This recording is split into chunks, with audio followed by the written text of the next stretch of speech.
اعوذ باللہ من الشیطان الرجیم بسم اللہ الرحمن الرحیم۔ ہمارا جو سلسلہ چل رہا ہے جو مختلف صورتیں ہیں قرآن پاک میں، 27 نمبر سورہ ہم نے لاسٹ ویڈیو میں کی، اور ایک سورہ چھوڑ کے 29 نمبر سورہ، سورہ العنکبوت سورہ ہے جو آج ہم اس کو دیکھیں گے۔ یہ وہی سلسلہ اصل میں سٹارٹ ہے کہ جو مختلف، بلکہ آلموسٹ آدھی قرآن پاک کی جو سورہ ہیں وہ قیامت کے ٹاپک سے ہی یا جواب دہی کے ٹاپک سے ہی، کہ اللہ کے سامنے ایک دن کھڑے ہو کے جواب دینا ہے، ایگزیکٹلی اسی ٹاپک سے، یا آخرت کے کہہ لیں، اسی ٹاپک سے وہ سورہ ہی اسی ٹاپک سے سٹارٹ ہو رہی ہیں بڑی ڈیٹیل سے، اور آلموسٹ ساری سورہ ہی انہی کے، اسی کے ہی ارد گرد، اسی بات کے ارد گرد جو ہے باقی حوالے دیے جا رہے ہیں، کچھ واقعات سنائے جا رہے ہیں، کچھ توجہ دلائی جا رہی ہے کہ اپنے پہلی دفعہ پیدائش کی طرف توجہ دلائی جا رہی ہے، زمین آسمان کے بننے کی طرف توجہ دلائی جا رہی ہے، یہ سورج چاند جو ستارے نکلتے ہیں، اور یہ جو سارا سسٹم چلتا ہے پرندوں کا، درختوں کا، یہ ساروں کی طرف توجہ دلا کے یہی کہ یہ دیکھو کس نے پیدا کیا ہے، ایسے ہی میں نے تمہیں پیدا کیا ہے، اور تم نے میرے پاس آنا ہے، میں نے تمہیں دوبارہ زندہ کرنا ہے، میری طرف ہی آنا ہے اور ہر چیز کا جواب دینا ہے۔ اسی کے دلائل میں مختلف چیزیں بیان، اور پھر پچھلے انبیاء اکرام کی بھی باتیں بتائی جاتی ہیں کہ جی یہ دیکھو پہلے بھی اس جو نبی پاک صلی اللہ علیہ وسلم سے پہلے جو رسول آئے تو ان کے احوالات دیکھو، انہوں نے ایسے ایسے کیا۔ تو بالکل جیسے پچھلی سورہ تھی ہم نے جو دیکھی 27 نمبر، ایسے ہی 29 نمبر سورہ کا بھی آلموسٹ وہی پیٹرن ہے۔ ہم ابھی اس کی پہلی 13 آیات تو دیکھیں گے، میں یہ پڑھ کے وہ آپ کو سناؤں گا ایک دو منٹ بعد۔ اس کی میں پہلے ڈیٹیلز آپ کو بتا دیتا ہوں کہ وہی قیامت، آخرت اور جواب دہی یا اللہ کے سامنے پیش ہونے، کھڑے ہونے کے ٹاپک سے سٹارٹ ہوتی ہے، ہو رہی ہے بات اس سورہ میں بھی، اور پھر 14 نمبر سورہ سے حضرت صالح علیہ السلام کا ذکر، حضرت نوح علیہ السلام کا ذکر سٹارٹ ہوتا ہے۔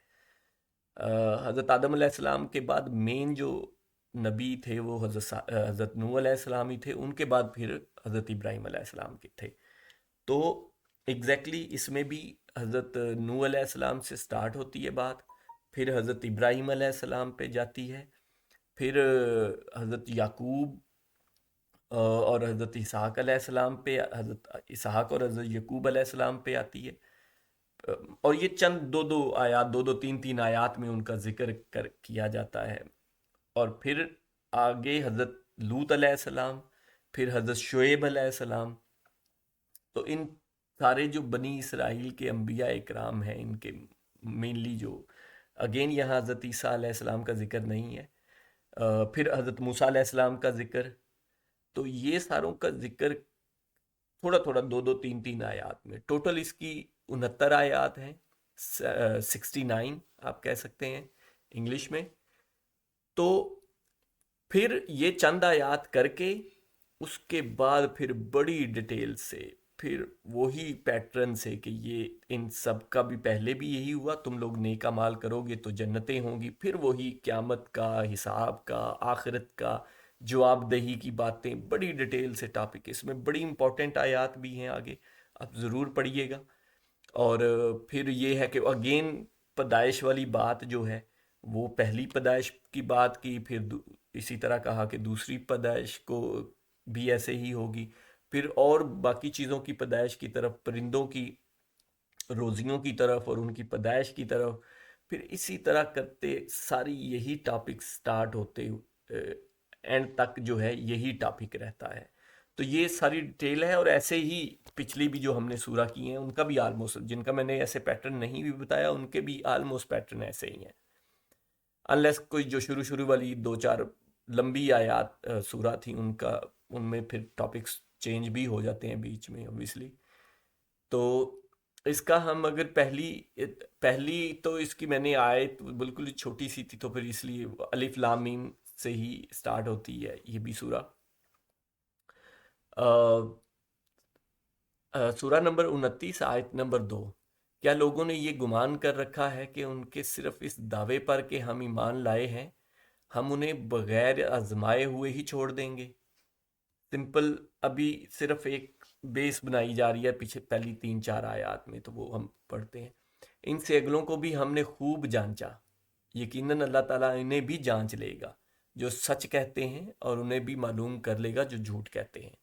تو یہ دیکھیں، یہ دنیا میں ہی جو جانچنے والی تھوڑا بہت جب بھی رسول آتے ہیں کوئی، تو یہ کیا جاتا ہے، یہ ہم پہلے پڑھ چکے ہیں، تو اس کے بارے میں بات ہو رہی ہے۔ آیت نمبر 4، کیا جو لوگ برائیاں کر رہے ہیں انہوں نے یہ سمجھ رکھا ہے کہ وہ ہمارے قابو سے باہر ہو جائیں گے؟ یہ لوگ کیسی بری تجویزیں کر رہے ہیں۔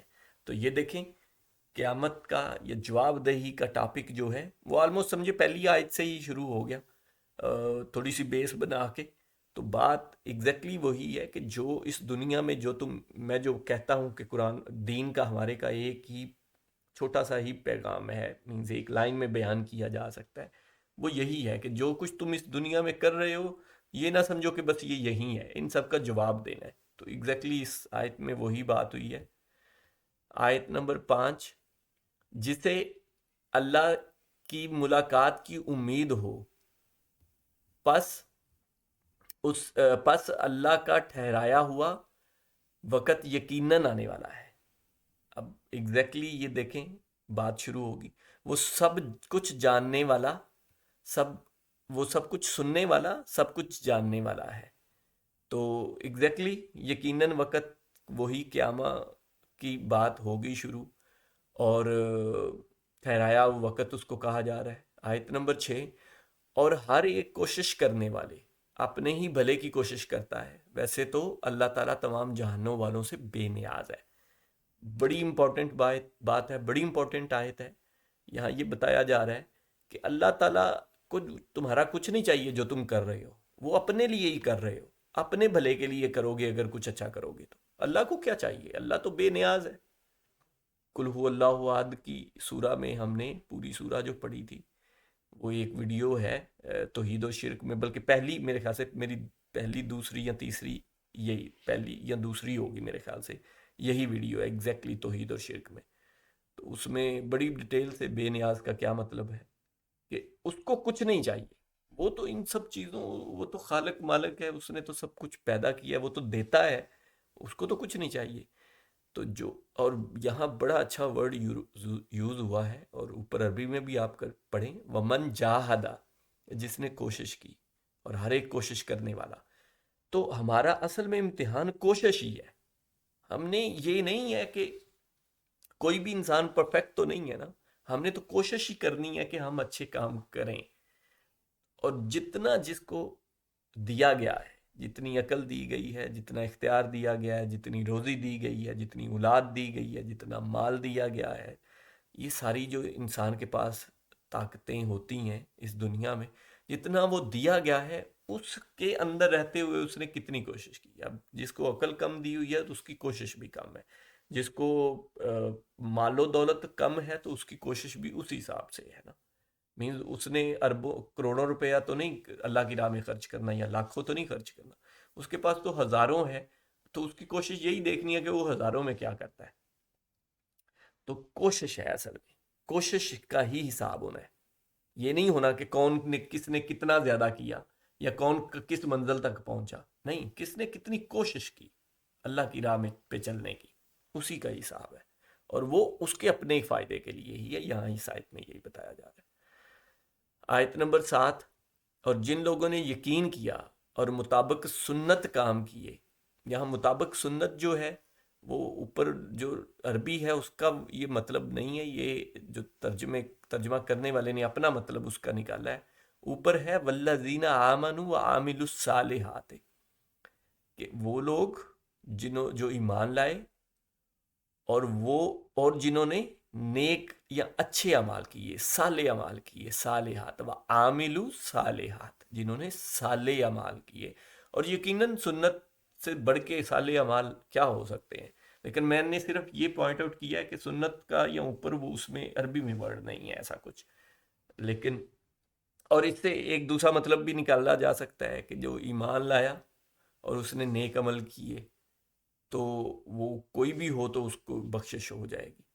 تو ظاہری بات ہے وہ ایسا ہی ہے، ایمان لانا ضروری ہے اور نیک اعمال کرنے ہیں.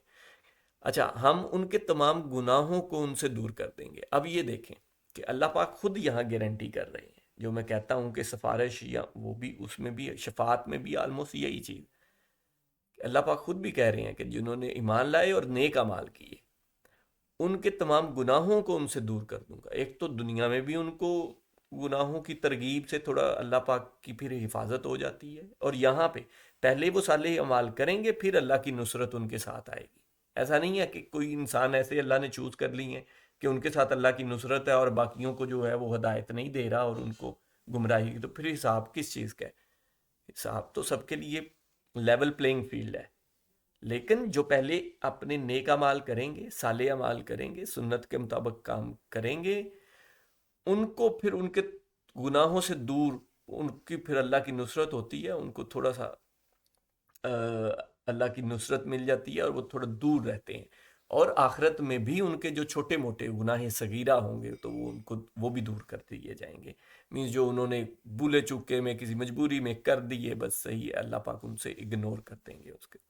اچھا، اور انہیں ان کے نیک اعمال کے بہترین بدلے ملیں گے جنہوں نے ایمان لائے اور نیک عمل صالح کیے. اچھا، ہم نے ہر انسان کو اپنے ماں باپ کے ساتھ اچھا سلوک کرنے کی نصیحت کی ہے.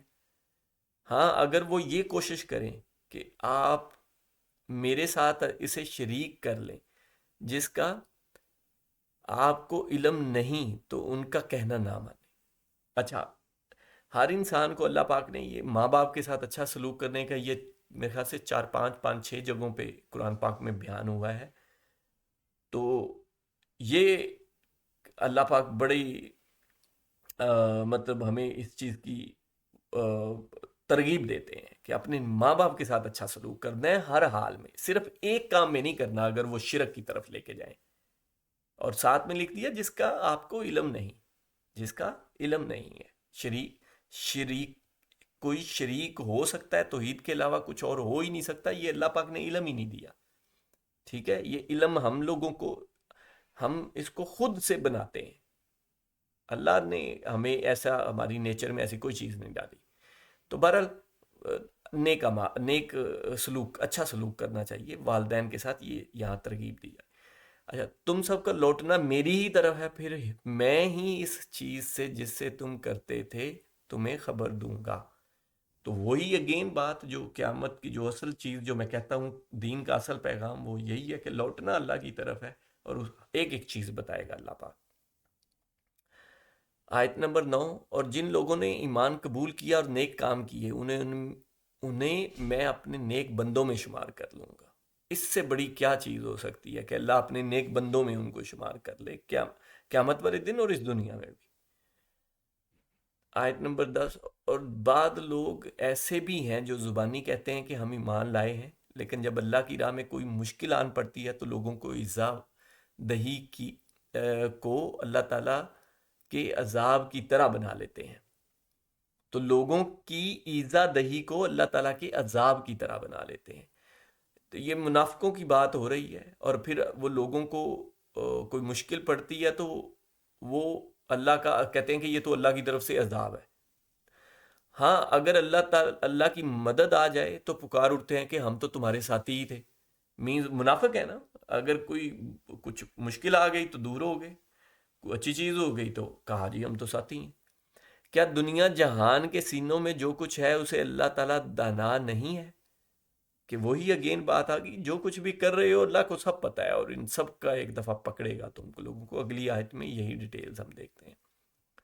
آیت نمبر 11، جو لوگ ایمان لائے اللہ انہیں بھی ظاہر کر کے رہے گا اور منافقوں کو بھی ظاہر کر کے رہے گا. اگین یہاں وہی منافقوں کا جو میں پیچھے پچھلی آیت میں ورڈ نہیں تھا لیکن مطلب وہی تھا، یہاں ورڈ بھی آ گیا، عربی میں بھی آپ پڑھ سکتے ہیں. منافقون اینڈ والا لفظ ہے، تو منافقین کا وہی ذکر آ گیا. اور وہی جو بات میں پچھلی آیت میں کر رہا تھا کہ جو لوگ ایمان لائے اللہ انہیں بھی ظاہر کرے گا اور منافقوں کو بھی ظاہر کر کے رہے گا. سب کے سب اعمال سب کے سامنے رکھے جائیں گے. کافروں نے ایمان والوں سے کہا کہ تم ہماری راہ کی تابعداری کرو، تمہارے گناہ ہم اٹھا لیں گے۔ اب یہ کافر کہہ رہے ہیں کہ بھئی ہمارے گروہ میں آ جاؤ، ہمارے گروہ میں آ جاؤ۔ تو یہ جو مطلب وہ تو ساٹھا مذاق بنا رہے ہیں نا کہ گناہ جو تم یہ کہتے کوتے ہو یہ کوئی چیز نہیں ہے، ہمارے کھاتے میں لکھوا دو، کوئی مسئلہ نہیں ہے، ایسا کر کے وہ کہتے تھے۔ اچھا، آگے ان کا جواب دیا جا رہا ہے، حالانکہ وہ ان کے گناہوں میں سے کچھ بھی نہیں اٹھانے والے، یہ تو محض جھوٹے ہیں۔ کہ یہ تو اللہ پاک نے کلیئر کر دی ہے، ہم نے پہلے بھی قیامت والے ٹاپک میں بار بار پڑھا ہے کہ کوئی بھی دوسرے کا بھار اٹھانے والا نہیں ہوگا، چاہے جتنا بھی قریبی رشتہ دار ہو۔ یہ ایگزیکٹ آیت پڑھ کے میں نے آپ کو سنائی ہے، یہ ہم آیت کر چکے ہیں۔ تو وہ کسی کا کوئی دوسرا نہیں بھار، ایک ایک نے اپنا حساب دینا ہے۔ آیت نمبر 13، البتہ یہ اپنے بوجھ ڈھو لیں گے اور اپنے بوجھوں کے ساتھ ہی اور بوجھ بھی، اور جو کچھ افطرا پردازیاں کر رہے ہیں ان سب کی بابت ان سے باز پرس کی جائے گی۔ کہ انہوں نے تو سب نے اپنے اپنے بوجھ اٹھانے ہیں، انہوں نے بھی اپنے بوجھوں کے ساتھ ڈھونے ہیں اور اپنے بوجھ بھی ڈھونے ہیں۔ تو وہ تو جو ہے وہ تو سب نے اپنا اپنا بھگتنا ہے۔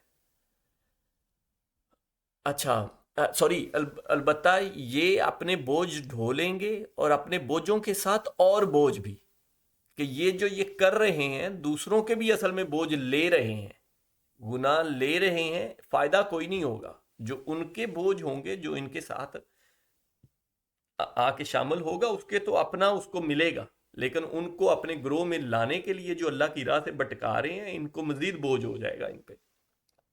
اور جو کچھ افطرا پردازیاں کر رہے ہیں اور جو یہ مطلب یہ چال بازیاں کر رہے ہیں ان سب کی بابت ان سے باز پرس ہوگی، یہ سب کا جواب دینا ہے۔